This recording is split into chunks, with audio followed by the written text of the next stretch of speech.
வாழ்க வையகம், வாழ்க வையகம், வாழ்க வளமுடன். குரு வாழ்க, குருவே துணை.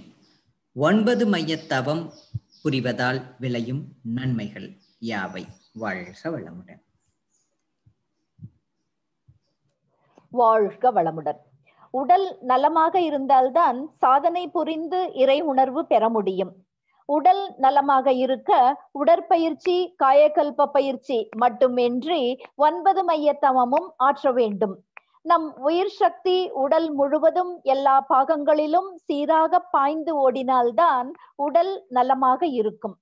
நமக்கு உடல் நலமாக இருக்க வேண்டும், மனம் அமைதியாக இருக்க வேண்டும், தேவையான அளவு செல்வம் வேண்டும், நல்ல உறவினர்கள் நண்பர்கள் வேண்டும், மொத்தத்தில் ஆனந்தமாக இருக்க வேண்டும்.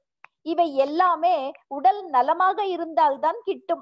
எனவே மனதை இந்த நாளமில்லா சுரப்பிகள் மேல் செலுத்த, இந்த இயக்க மையங்கள் சீராக இயங்க, உயிர் சக்தி உடலில் உள்ள எல்லா பாகங்களுக்கும் சீராக பரவுவதால் மனிதனுடைய உடல் மனத்தின் திறமை ஓங்குகிறது.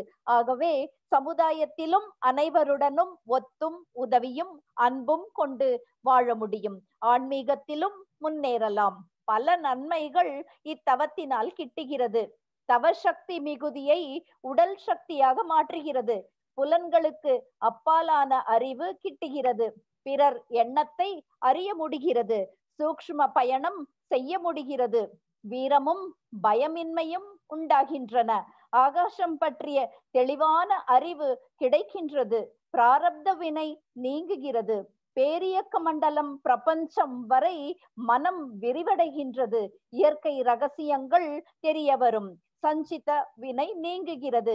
உள்ளுணர்வு ஓங்கும். அயரா விழிப்பு நிலை கிட்டும். புலன்கள் இயல்பாகவே கட்டுக்குள் அடங்கும்.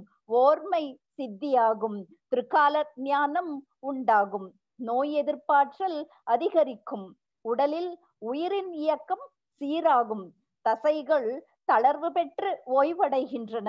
மனோதிடம், செயலார்வம், தைரியம், நம்பிக்கை, திறமை ஆகியவை பெருகும். உணவு கொள்ளல் குறையும். ஆனால் உடலில் சக்தி குறையாது. அறிவிற்கு நுண்ணியக்கம் கிடைப்பதால் உயிராற்றல் செலவு குறையும். மனநிறைவு, தகைமை, நுண்ணறிவு, சகிப்புத்தன்மை அமையப்பெறும். ஹாப்பி கெமிக்கல் செக்ரியேஷன், தூக்கமின்மை என்னும் நோய் நீங்கும். இறைநிலையோடு ஒன்றிக் கலக்கிறது. வாழ்க வளமுடன். நாளை